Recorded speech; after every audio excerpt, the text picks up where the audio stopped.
Dave, Yes, Boater. crud, what joke did I have prepared for this? I guess it'll have to wait for next time. I had one, Hey, but I totally forgot it. Boater, I've got a pretty good joke for you. We're Okay. right now in prime time for upstate New York. We're at about a third snowstorm, which means all the people who haven't yet crashed their vehicles for the season, this is the time when they truly go out there to get that gallon of milk, those 14 loaves of bread, and all the water that's in their local Walmart, and they drive like this and they crash right off the road. And that's when the tow trucks just disappear with their cars for another year. The tow trucks have returned to pull shit out of the ditches. Nature is healing. Truly, the tow trucks will feast this eve. I forget if I've said it to you or just in general, but the phrase "nature is healing" is my favorite thing to come out of last year. So, hey, how's everyone doing tonight? And please let us know how audio's doing. I know it's always a trick of trying to make sure that we're balanced against each other whenever we have to return to the home studio. Here, where we are forecast for somewhere between 4 and 8 inches of snow tonight. Who knows if it'll get there, but, we just wanted to play it safe, so we are streaming from our home studios tonight with the Nerd Glasses podcast, followed by the Citadel. And I hope everyone's having a great time out there. Uh, when I can see Dave when we're in pre-roll, but we can't vocally communicate because of how things are currently set up. And I said, Dave, how was the drive home? Give me a thumb indicator, and he was like, eh. Yeah, it was. Uh, I drive a 2008 Ford POS. It's a special edition car. It's got no features. It's got nothing. Yeah. I know that in snow, that car is low enough to the ground, and because of my weight and the crap I keep in the car, it can drive Mm-hmm. 55. Yep. That then pertains that people on a 3-lane highway have to be able to stay in some semblance of a lane, or Yeah. at least in within a 6-foot sway distance. Yeah, pick a Um, lane or at least where other people have deviated from the lane in the same pattern. Follow and them tire tracks. there is nothing that makes me more anxious, and I'm not even the person, when people are directly to the left and to the right of those poor 18-wheelers just trying to get No. through the day, and people are like playing chicken with them. And it's like, you realize you're not going to win this one, right? Yeah, Like, no. I I subscribe to a YouTube channel called Idiots on Wheels. And ah, it's mostly dash cam footage of crashes and occasionally near misses. But yeah, you see some pretty rough stuff with tractor trailers. It's also mostly Eastern European because that's where a lot of the dash cams are, and it's anarchy out there. But you can still imagine. I got a dash cam for myself after being like, you know what, it wouldn't be bad to have the insurance. I would only want a dash cam so that I could show people, like, look at this, Oh look at what yeah, happened. I have a bunch of saved clips of just like, wow, look at that asshole. It's like I didn't get in an accident, but I saw that. Don't think I didn't notice. So yeah, hey everybody, and welcome to Nerd Glasses. Let's, as they say, circa 1997 Disney, get down to business. Um, So I have got some. Do you have any bands for us, Boater, to start off the stream? Yes, I've got a follow up on a ban. Let me see here. So we talked about Code Miko last week, a virtual streamer that was banned, and we weren't sure, etc., whatever, of the reason. Thank you, more like rigor mortis. We weren't quite sure of the reason. Maybe it was because of language used or whatever. She revealed in this past week that it was a 2-week ban. That she would be back after 17 days. So, in other words, just like, all right, we'll take the 2 weeks and then a couple extra days off to get things together. Yeah. But the ban, she was talking with another streamer about harassment and showed a screenshot of an email that was a harassing email saying, look at the shit we put up with. The unfortunate thing is that the harasser's email address was on the screenshot, and that's doxing. You can dox people on Twitter. You can dox people on TikTok. You can dox people on many sites. YouTube and Twitch, not allowed to do that. Which is good. Which Um, is good. I approve of that. I will say that's probably okay. Should have blurred out the email ahead of time. absolutely. So I think terms of service, everything like that, totally within the right. Part of me is like, yeah, but this is someone that was harassing, so fuck them. Ca- can I kind of piggyback on this because you Yeah. you sent me that article. I'm not going to show what this is, but as anyone knows, if you ever post pictures on Instagram or Facebook or things like that, random accounts that have between like 10 and 1,000 followers that don't actually exist start messaging you. Um, and so I decided that I was going to message them back. Um, and so this random account that I'm not going to uh, mention what it was, they sent me, "Hey, good looking, how's it going?" First of all, no one has ever said that to me, including my wife. So I know that this is all leading into some sort of fix. Hold on. So Hey, good looking. How's it going? I'm gonna I spring that said, on you. I said, quite badly. 2 days go by, and they respond with, "Would you like to talk? I have blah, blah, blah, blah." And I said, you know, those bastards at Apple are still getting away with the shenanigans they pull every time. Would you like to support my endeavors?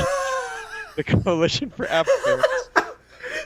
Did you get some random Twitter bot account to send us $69 to join the Coalition for App Fairness, Dave? I'm trying. I'm trying really hard to get the Instagram bots to send us $69 so we can join the Coalition for App Fairness. Um, I have now done it to 6 different ones. Where I don't send them any of my information. I just send them the registration page to the Coalition for App Fairness, and I go, "This is what I want, baby. This is what'll get me good."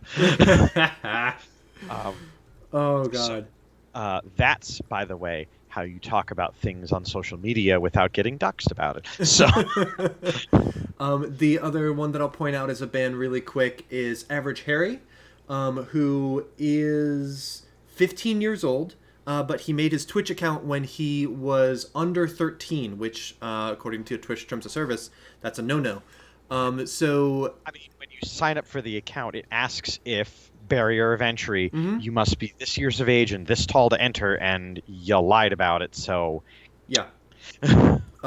So he applied for partnership. He was denied partnership and then banned, because someone like looked into the account and was like, "Oh hey."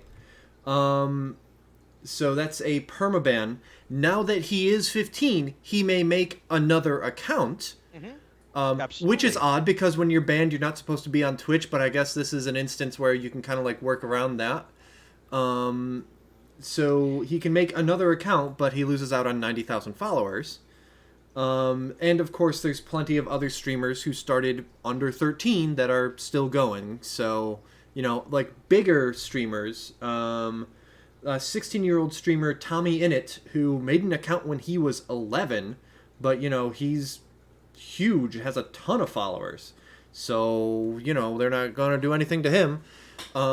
It's always, Unless they violate certain tenets, and in which case yes. they'll call them the carpet on that one. But that one, they're going to let them get a slide on. Yeah, yeah. And Twitch is really bad about enforcing their terms of service evenly across its platform, and this is just one more example of that. So that's Twitch bans. I mean, you know what? I'll do what Dan did, and I'll bravely play a little bit of devil's advocate. If you know you're going to be applying to get financially set Mm-hmm. and become a partner in Twitch, and you know something overt like that, where your account is older than the legal terms of service and things like that, you're just kind of giving them a reason not to pay you. Yeah. Like, No, uh, I do agree. It's unfortunate that it's like it's just no, that was made illegally. But it's even though they are now over 13, yes. if they want to hold on to their followers and want to get any sort of financial remuneration straight through Twitch, they need to make a whole new account. It sucks that it's like, it's. and I think Twitch is in the right here, but I do get that it sucks that he had no avenue Oh, of going about absolutely. that. Yeah, It does. It is unfortunate, but it's one of those things of like, uh, and I say this to a bunch of people every time a lot of people message me like starting on Twitch or this or the other, and it's like just know that when you start collecting checks from these big corporations, they're going to hold the check firmly in this hand and hold it out and look you in the eyes, and when they find something and a reason for them not to pay you, they're going to zip that straight back. yeah. Like, They're so waiting for you to just flinch. so just know where your skeletons are and know where you get close to the line. And if you cross it, just know that that's something that's going to happen Yeah. So on any it's platform. any other streamers out there that managed to get in under 13 and are now looking at maybe partnering up. Rebrand, make a new account, make it as a second account, and encourage your followers to start going over there. Phase out the first account, and then partner up with that second account. If they have that many followers, they probably have other social media that can let their followers know the new account if when they make it. True, but not the case for all 90,000. It's probably also the same case as like, sorry, this is most recent events, but like during the blowups of Warzone, Fortnite, PUBG, a lot of these streamers that got a lot of the numbers that they have and they stand on head and shoulders on, those aren't the people that are even on Twitch anymore. Yeah, yeah. It's the people that have recently come back or are continuing to support the streamers because there's a lot of them. But Yeah, 90,000 followers might mean 5,000 regulars. Or even 8,000 regulars and 1,000 between bot and retired accounts. But more like Rick and Mortis points out that once they start making that money, they can buy followers. You know what? We here at Insane Games TV keep getting offered to buy followers, and Twitch Primes and things like that. But you know what? I still think, Boater, that we at Insane Games TV are gonna take the high road, but also the long road, and not buy Yeah, them. yeah. And I'll say, if anybody is ever watching on twitch.tv/boaterbug, never say big follows because you will get immediately banned by Nightbot.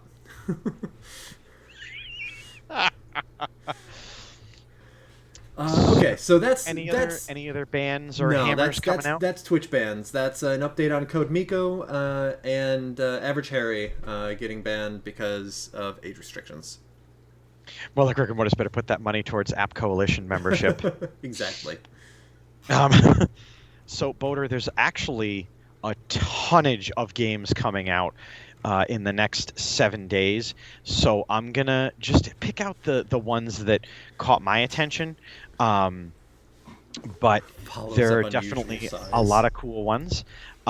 Today, as of today, on Steam, you can download something that is going to lead to so many good memes and a game that I might even just buy myself just to have. Oh no! Age of Empires 2 Definitive Edition. Yes.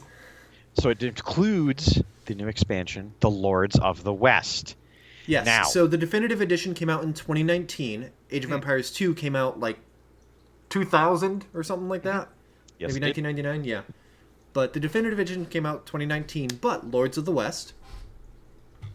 So for those of you not necessarily being able to follow the compass rose on Age of Empires, the two new civilizations they are adding in the Lords of the West are, you know what? I want to see everyone in chat try to pronounce this word before I do.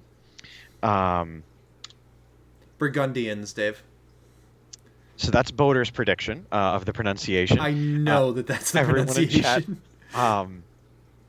So they are one of the Western European cultures that were there. They specialize in a cavalry unit with weapons and shock attacks that'll confuse the enemy. But the thing that's added that I'm greatly happy about is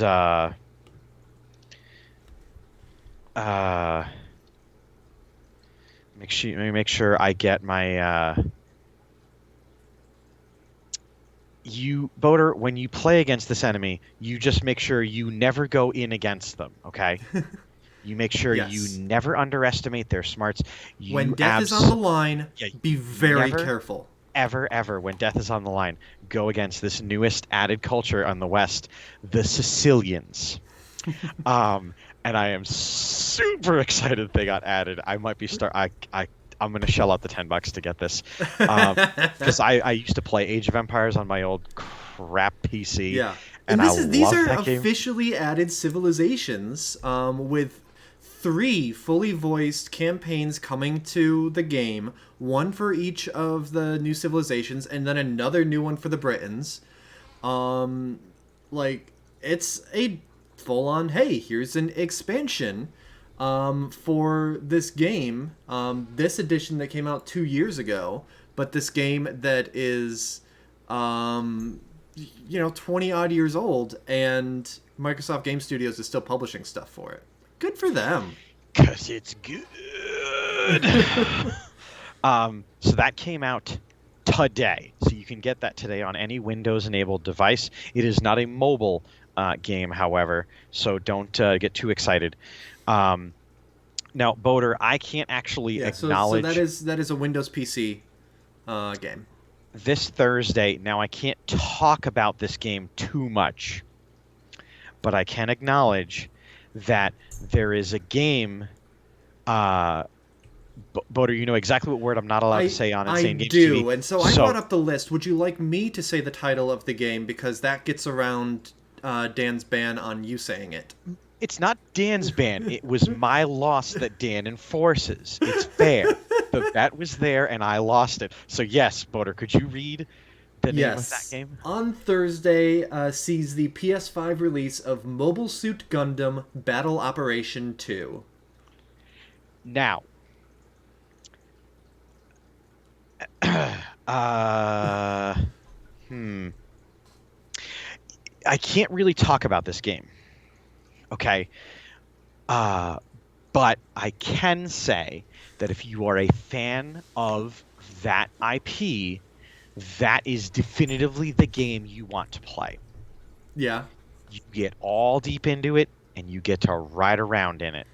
So I can't really go into details, unfortunately, about the gameplay of it, but this will be a game that I will be streaming at some point with some old friends once I catch up with them.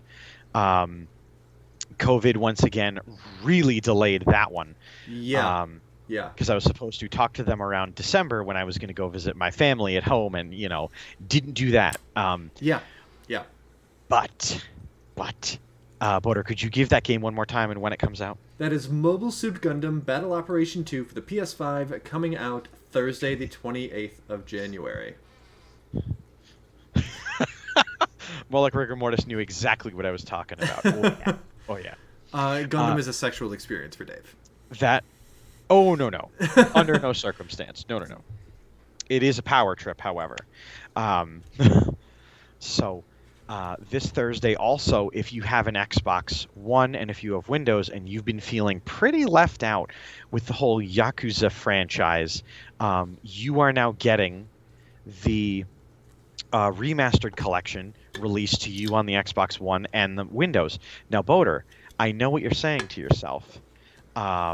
Dave, what's on the remastered collection? Well, I have a definitive answer for that because it is the remasters of Yakuza 3, 4, and 5. They are remastered at 1080p. They run 60 frames per second, and they have new localizations so that they have all of the features that you would come to expect from a current gen Yakuza game on your current models. Nice. It is going to be, although it is not going to have physical copies. So if you find any laying around, definitely snap those up. They're going to have a little bit of value to them. Yeah. PS4 and Xbox One are now going to be getting Super Meat Boy Forever. Yep. Actually, that one just got pushed. How interesting. Oh yeah, it had said January, but now it's they still say TBA. January, but not an actual date. So yeah, it's coming to a close here, buddy. This coming Friday, you'll be able to play on PS4 and PS5, a PC game that people have been able to play since for a little while now, since January. It's called The Pedestrian.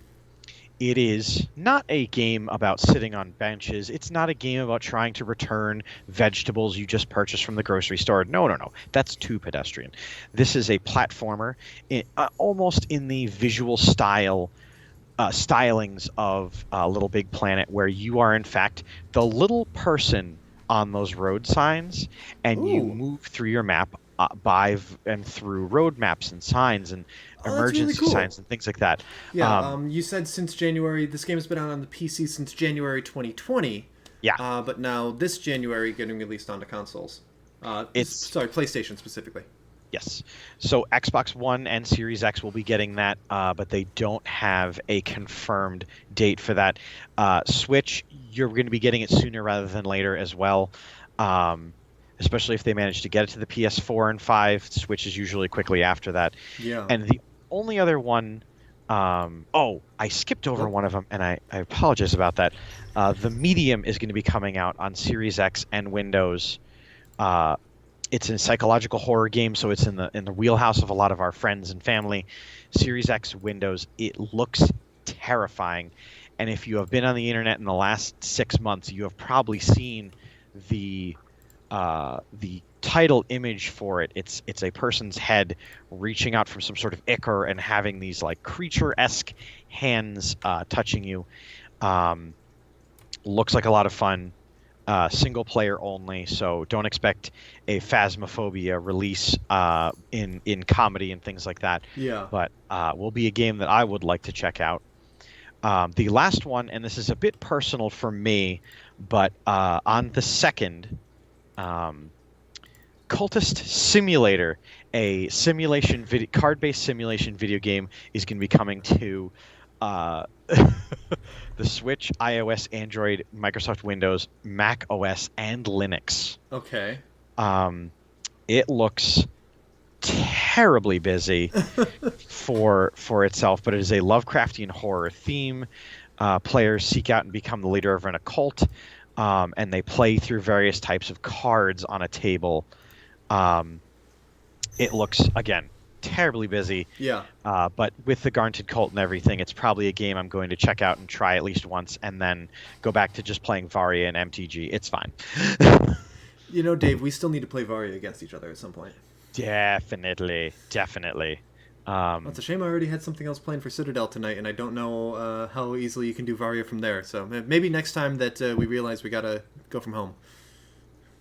We'll definitely, you know what? Let's just pencil that in. That next time we have to stream from home, we'll do Varia Boom. because I can play it from here. But I have But I already want to give you committed more than like 0 minutes warning. So Although Varia is a fun game, like Murder Mortis is going to be getting in. So you folks out there in chat, you also let us know, and you let us know when you want to play Varia with us, because that game's only getting better, and there's more coming to that game. By the way, Yep. You didn't hear it from me. I mean, it was kickstarted, and they're just working on delivering. I'm in their Discord server, and there's art streams every week where they're working on the cards. It's really cool. So Shout out to our friends at Guild House our actually business partners in Guild House Games, considering they have sent product to Insane Games, where you can still there's not a lot of decks left, but there are still some, and you can get them through any of your local game store, Insane Games in the Wilton Mall. You know what, Boater, is going to be very interesting. yeah, Does the name Dana White mean anything to you? yes, it does. Okay. A little background for everybody. We talked about Dana White during the shutdown last year, that he is the head of the UFC, a MMA company, the biggest MMA Yeah, company. put MMA on the And map. Yeah, mixed martial arts. That is. he has, now that he is able to actually put on mixed martial arts fights, he has now set his sights on people that illegally stream the pay-per-views. Is this the same guy as Fight Island? Yes, this is the exact same guy that Okay. literally bought, refurbished, and had an island ready to go if he wasn't allowed to start doing MMA in the States. So this guy has now set his sights on the internet. And Okay. so, just as a heads up, Dana White has an awful lot of money, and he is a very vindictive person. So if you decide you don't want to spend $70 to watch a UFC pay-per-view, which as somebody that has gone in on paying for a UFC pay-per-view and things, even as someone who's not a very big fan of fight sports, they put on a very good card. The performers are very good. They're very well advertised, and you will definitely have an opinion on the fighters as they get into the octagon. But Dana White has now gone to Twitter and is claiming that he is now coming after and will be legally and lawfully persecuting those that would illegally distribute his pay-per-views on any platform. So, just support your local bars and go there, or watch it at home, or don't watch it and then watch the clips on the next day. Yeah. But very funny that the internet potential started like tagging Dana White and being like, "What are you going to do about it?" And like, I guess they've just never watched that man do things. He's crazy. What are you gonna do about it? This. Put stacks of $100 bills on a table. Oh no. No, no, no. The question is not what I am going to do about it. The question is what my very expensive lawyers are going to do about it. Which does roll into another story about lawyers, Boater, and I'm sorry that I'm capitalizing on these topics, No, that's but fine. That's fine. you know who else, Chat and or Boater, are folks that we have been talking a lot about, people that lawyer up super quick. Are we talking about the Coalition for Fairness or not? Now, were I to mention our brethren, our kindred spirits in the Coalition for Fairness, we would certainly have a different tone and tenor, and we would not talk about Hold lowly on, I need to go get lawsuits. water. Dave, Coalition for Fairness. All right, guys, he's gonna be busy for like 30 seconds. I'll be right back. But someone that we talk about a lot on this program, sending a ton of cease and desist letters, especially since the shutdown happened, our friends at Nintendo. Oh, yep, okay.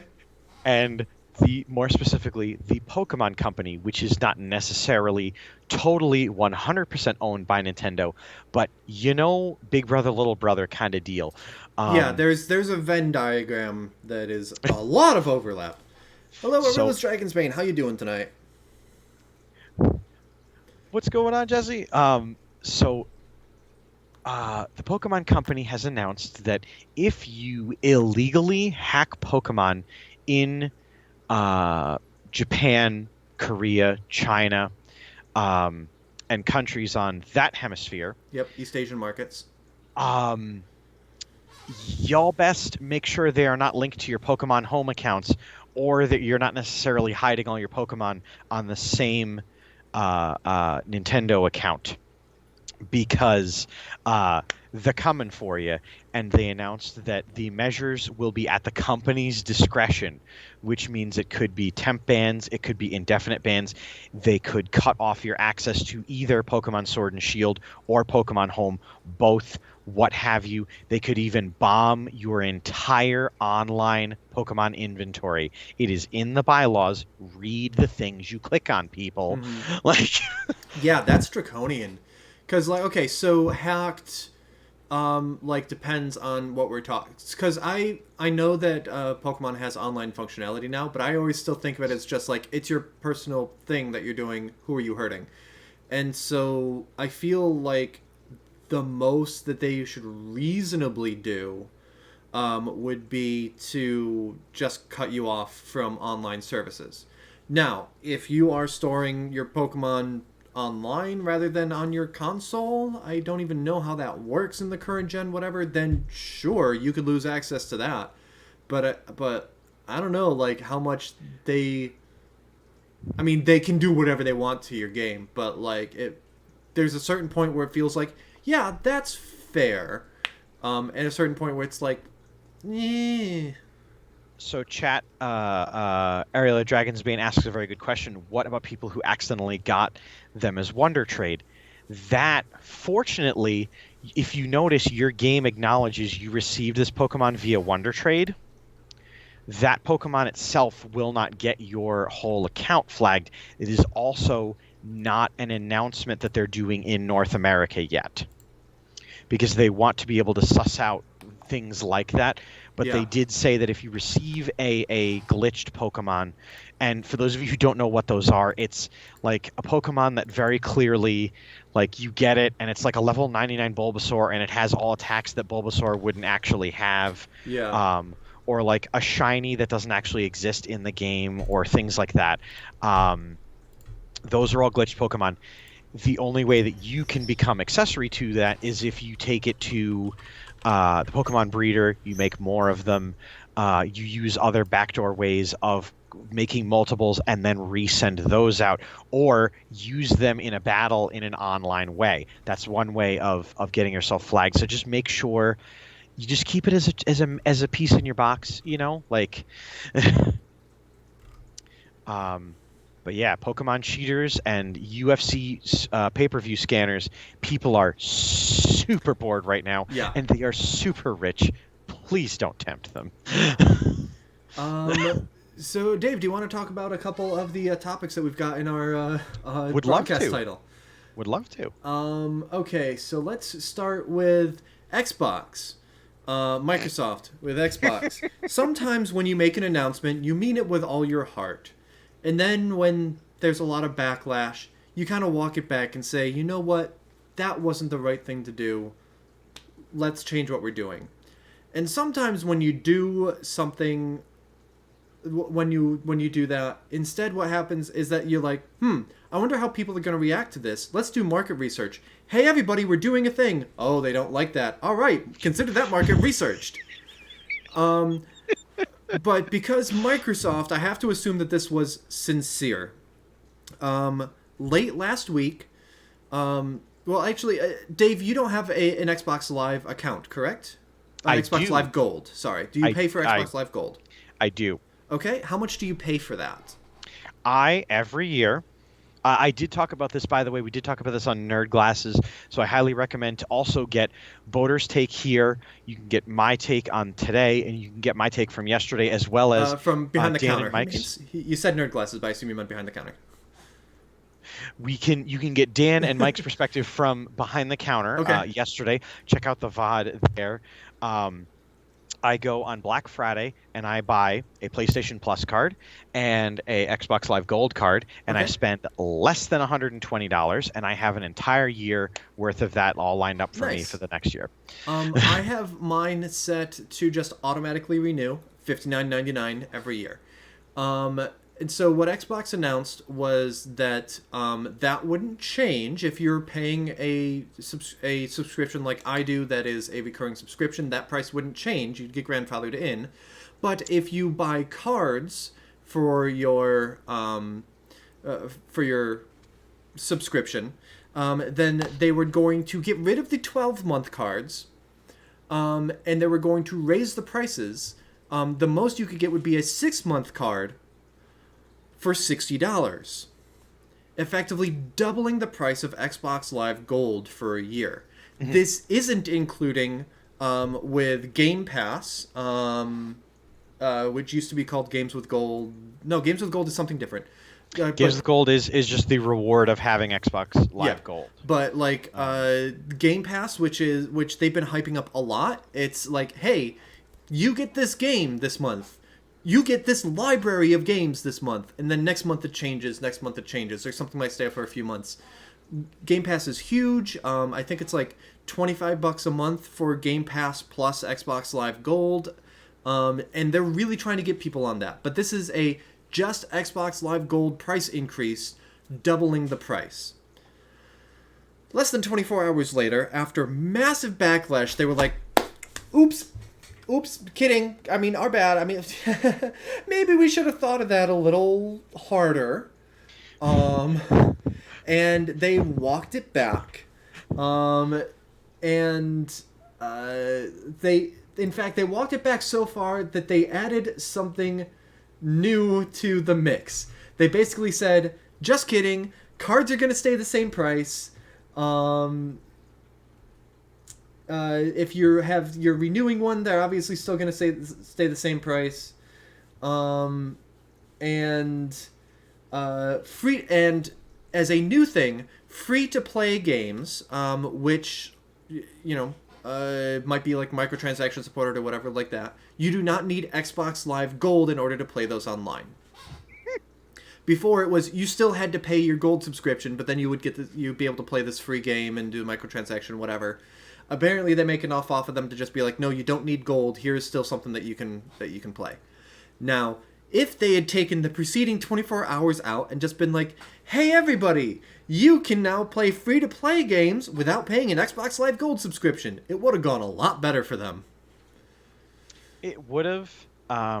Dan brought up super good points yesterday, so I highly recommend you check out Behind the Counter.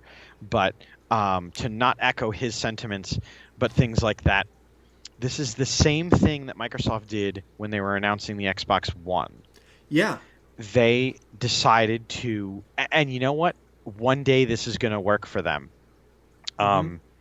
They drop big news and big changes all at once. They don't hint to people it's going to happen. They don't tease it. And then they say this is the way it's going to be. Yep. They see where it lands, and then they react to it as a company. Yeah. So... Which, I mean, it works in the long run. People remember, but ultimately, we're going to remember that they tried to double the price of Xbox Live Gold. But, in the end, it's, okay, we know that happened, Microsoft, and we're keeping our eye on you. But ultimately, it worked out. And it worked out with the Xbox One. Again, the big thing, one of the big things with E3 that year, it was, can you lend a friend an Xbox One game? Oh, well, your disc gets tied to your console because of anti-piracy concerns. And so you need to deregister it from your console before you then lend it to them. And you need to add them as another user on your license of the game. And then PlayStation event, they walk out, here is how to have a friend borrow your PlayStation game. Here you go. Oh, why, thank you. They come out, and one guy gives it to another guy. There, he's borrowing my game. Thanks for letting me borrow your copy of NASCAR Heat 5, Boater. That was awesome. I can't wait. This is an Xbox game. That would have been amazing if we actually coordinated that with... I don't even know what game we both have a copy of. Do you have Control within reach? Hold on. I mean, not your edition of Control, Here. but yes. It almost works.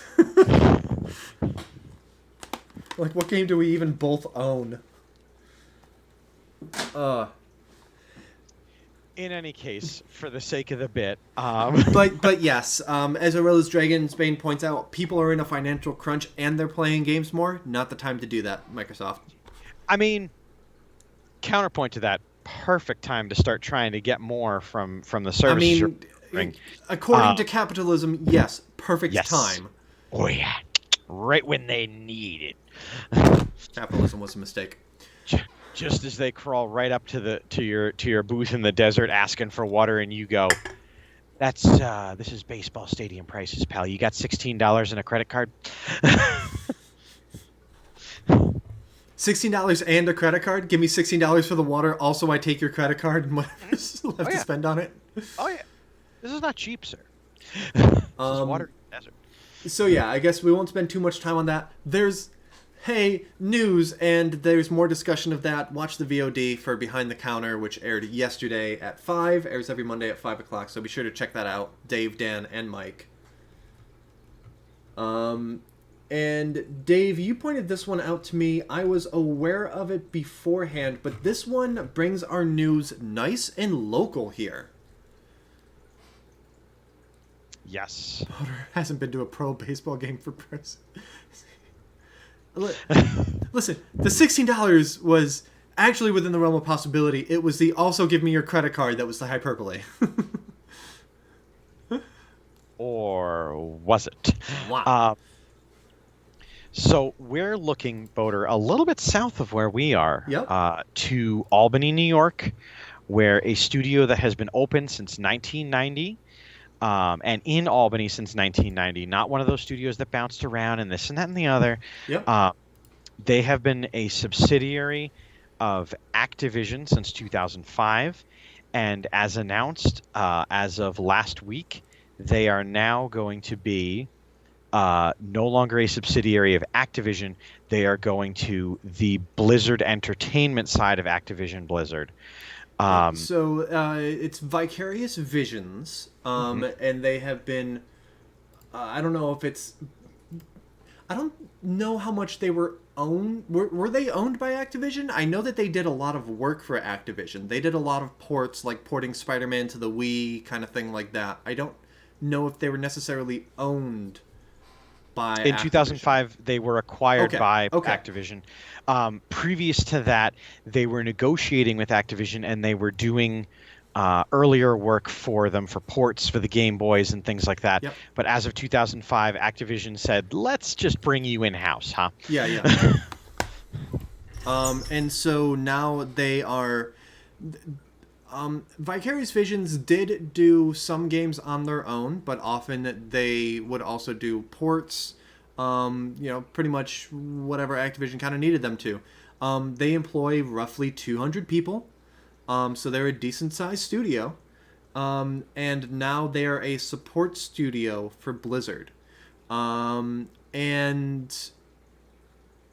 taking that on its own for a minute, I'm glad that they're still going to be there, but having that tighter integration, I worry for its longevity there. Like, we're in a time where studios are in danger, um, you know, by merging more tightly with Blizzard. I could see 5 years down the line that everyone goes and works at one of the, West Coast uh, Blizzard studios, and then this one just gets shut down.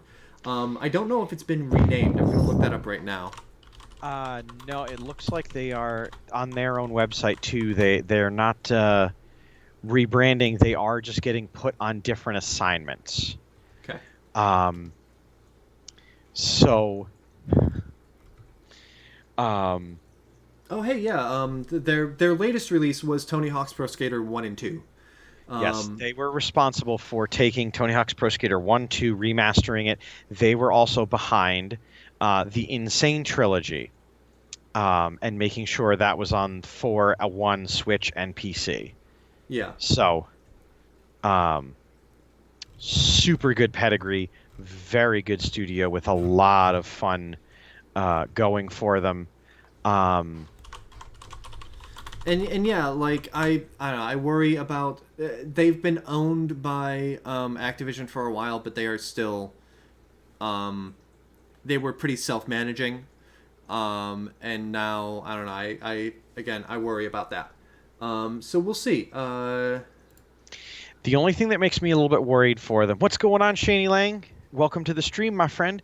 Um, is the fact that they went from Activision, who is the controlling party in the Activision Blizzard merger, to the Blizzard side, where, for example, teams got assigned to Warcraft 3 Reforged, Uh huh. and then were subsequently fired and branched around and things like that. So here's hoping that Vicarious Visions is able to not be handed a live hand grenade and told just to wait.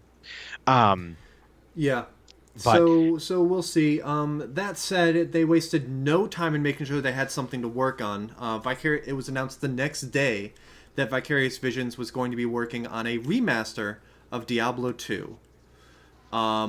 Now, I of course am a weird person that prefers Diablo 1 over Diablo 2, but I've accepted that they're not gonna I mean, come on, they just did Tony Hawk 1 and 2. They can do Diablo 1 and 2. Come on. But I could see it, Boater. I could see it. I just know we just both know that between the two of them, Diablo 2 is the one that everybody has deep-seated memories and a great love for, Yeah. and visceral internet will definitely get very frustrated if this is not handled exactly as it needs to. But Yeah. if Hey, we're gonna throw you Vicarious, in the deep end. Actually, it's and then if there's bad reaction, then we get to buy you out, like totally, and we get to shut you down. Geez, if they almost should have given them Vicarious Diablo 1 Visions, to cut their teeth on the Blizzard structure of everything, and then, hey, you did a good job with that. Here's your. You did a good job with that project. Now, here's your thesis. what I'm looking forward to though is if anyone out there has not played the Tony Hawk's 1 and 2 remaster, get it and get it now. In fact, Mm-hmm. get it yesterday. You're welcome. Yeah. That game is awesome. Vicarious Visions knocked it not only out of the park, but then straight into another baseball. A lot of baseball analogies today. Don't know what's up with that. Into another stadium where it was then knocked out of that park as well. They beat and just crushed all the expectations and things like that. So Diablo 2's remake, if it's done by them Mm-hmm. without a whole lot of middle management and micromanaging and people overshadowing and making decisions even though they don't understand the product, and it's going to be mwah. Um, Yeah. So we'll see how that goes. Um, Sadly, you can't stream it unless you mute it, Tony Hawk. Yeah. I gotta. Dave, on a related note, I'm like, I was planning on finishing Mad Max today on the Citadel. Obviously, that's not going to happen because the disc is back up at the studio. So I'm like, hey, maybe I'll go on to the next game. We're gonna try to give Brutal Legend a shot on the Citadel tonight and see if the VOD gets muted. If it does, this isn't going to be a continuing thing. I do wonder if there's a way, because I know in Madden and a bunch of other games, you can edit the soundtrack, Yeah, or at least just a tick box of play music, don't play music, yeah, or you can scroll the music all the way down. Unfortunately, it does very much hurt the play experience to not have the soundtrack, but I mean, you know, yeah, exactly. Like there's with Madden, well, newer games have stream safe soundtracks. Or at least let you enable them. Not all games yes, do, but some are like, hey, do this, and we'll take out the licensed music so that you can still play your game. Control has that. For instance, so that the Poets of the Fall song, I assume, would be the one that would get you in trouble probably. playing it. Um, so, but Brutal Legend predates that a little bit, and Tony Hawk is very much. It's not about the soundtrack, but it is all like the soundtrack is all that licensed stuff. That if you take that out, yeah, you're just playing without music. So Yeah. um, I'm now flipping through. I'll look at my Brutal Legend options later, but anyway, that's gonna be for the Citadel tonight. But yeah, so we'll see how Vicarious Visions does. Like I look at their history, and yeah, they did a great job with Tony Hawk Pro Skater 1 and 2. Before that, they released Crash Bandicoot Insane Trilogy, which was bringing the Crash trilogy to PS4, Xbox One, Switch, and PC. They were a support team with Bungie on Destiny 2. And before that, I see a ton of Skylanders and a ton of Guitar Hero. Mhm. So like in the end, this might be a good one for them. Hey, you did a great job with the remaster for Tony Hawk. Now do a remaster for Blizzard. And if they just become a remaster studio, I mean they knocked it out of the park, multiple parks. So they could potentially just do that. But it'd also be interesting to see, yeah, how much they become another studio in the stable. It's like how Activision has like three different studios that develop Call of Duty and just rotate through them. But again, also when Neversoft I think was one of them, and then eventually Mhm. they just shut it down and diaspored its people all over. So it's worrying. But I'm cautious. I'm I'm not optimistic, but I'm hopeful. I did send an email out to them asking if they had any press statements for smaller podcasts and things like that. And unfortunately, my email is just as unprofessional as it should be.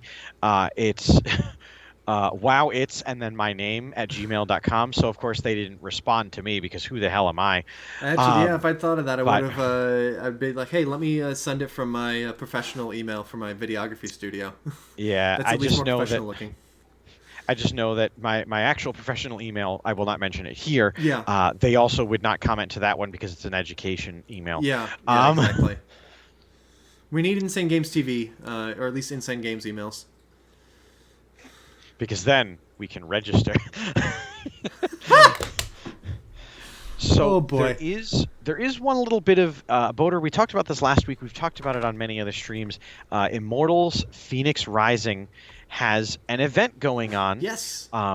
And before we close out the stream, I did want to mention, folks out there, if you have this game, I highly recommend you check it out. It is a collaboration with the Netflix program Blood of Zeus. Mm-hmm. Um, the event itself is running from now until January 28th. This was announced earlier this week. Yep. On the 21st, actually last week on the 21st. Yep. So it's for another 2 days. Goes for a week. I am not at the point in the game where I can participate in that, which is kind of a shame. Oh. Like I need to get to like where there's more of an open world kind of thing before I can do that, I think. Too bad Phoenix Rising is too good for the Citadel. Hey, I need to leave some stuff for Boater Play something. Yeah, I started playing this. I'm about a couple hours into it. It is up on my YouTube channel right now. The first episode came out this past Friday. Next one comes out this upcoming Friday, youtube.com/boaterbug. And I'm enjoying it. Arilla's Dragon's Bane, I'm having a lot of fun with it. It is funny. I am a fan of Elias Tefexis, who is the voice actor behind Prometheus. And if you've watched stuff on my channel before, he was the protagonist of the Deus Ex games that I played on my channel. He is also a voice actor in Blood of Zeus, which I don't think you specifically said, but Blood of Zeus is an anime series that is on Netflix, and that is what the crossover is right now with Phoenix Rising. They have a small quest line that ties into the anime a little bit, and from what I heard, the tie-in is actually pretty disappointing, but you get some nice stuff at the end of it, so, you know. That's really the thing is you get a whole mess of items and some premium credits and things like that, and it's free. So yeah, get on that if event you're before it playing the disappears. game or you've played the game, then yeah, check that out. Like I said, I just started this game. I'm still in the starter area, and because I'm playing it through for my YouTube channel, whenever I play it, I need to make sure that I have a camera rolling because that's how I'm doing it. So I think this week I'll be able to do some more, maybe Thursday or Friday. Actually, Friday I have something else going on, but yeah, maybe I'll be able to record a little bit more later this week and keep editing. So it's a good game. I do, from what little I played of it so far, I do recommend it. It is a cross gameplay wise between Assassin's Creed and Zelda Breath of the Wild, and it's fun. Definitely a game on one of my short lists to get my hands on and play eventually. But until then, I'll continue to watch at youtube.com/boaterbug for that play. So Boater, it is now 8:03, Yep. and our time slot for the Nerd Glasses has come to an end. Thank you to everybody for joining us on this very special and strange edition. It is my sincerest apologies that, you know what, it just dawns on me, Boater. Did you tell any of the folks from Death Stranding that we weren't going to be at the studio? Ooh. Yeah, I didn't either, so I'm pretty sure they're just kind of standing at the store. Yeah, I thought you had that covered. So sorry, Death Stranding. We will just have to schedule in for another week.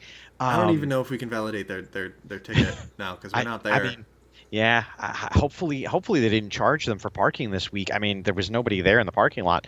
But apologies to that. We'll definitely schedule some time for that next week, indefinitely for sure. Um, I may or may not have added a new Death Stranding piece to our set after going on a journey on Monday with Oh Dan and Mike, no. so you'll have to spot the difference. Oh boy. Um, but truly, thank you for everyone for supporting this podcast. We always appreciate getting to chat with you, explore with you, and interact with you every week here on Insane Games TV on the Nerd Glasses. Um, so, Boater, what's going on in the Citadel next? Well, as I said on the Citadel, we're going to roll the dice. We're going to try playing Brutal Legend. I have seen that other people are playing it on Twitch, so we're going to see if we get muted afterward. If not, then this may very well be the next game that I will keep in the rotation on the Citadel. I was going to see about finishing Mad Max this week, but that copy of the game is back at the studio, so maybe next week. Yeah, we're going to do Brutal Legend this week on the Citadel. So, for those of you unfamiliar, make sure that you stay tuned. This stream is going to go offline. I'm going to spend 30 seconds updating a little bit of stream info, and then a 10-minute countdown is going to come back on, at which point I will go and fill up my water. Boater, you mean you don't want to spend $120 a year on Xbox by having Game Pass? Is it on Game Pass? I mean, if it's not, it should be, because that game's good. I've never finished this game. I've started this game a couple times before, but I lose interest around the time that you start controlling enough people that I say, I would rather play Overlord if I'm going to be commanding a bunch of minions. So if this becomes the next game to play, I need to finish it, no matter how much I get upset at the game. And that's kind of in the spirit of the Citadel. So yeah, so be sure for that. Stay tuned for that. We're at least going to play the first couple hours, which is really solid. And then we'll see if it becomes a regular after that. In the meantime, everybody, yes, Jack Black voices the protagonist of the game, Orvilla Dragonsbane, so stay tuned. In the meantime, guys, thank you so much for watching the Nerd Glasses podcast. I hope to see you on the Citadel. If not, then we'll see you next week here on the Nerd Glasses podcast at 7 p.m. Eastern, every Tuesday at Insane Games TV. And make sure that you check out the rest of our awesome lineup that we have every single day of the week.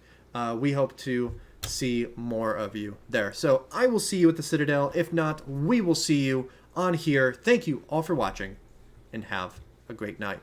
Bye, everybody.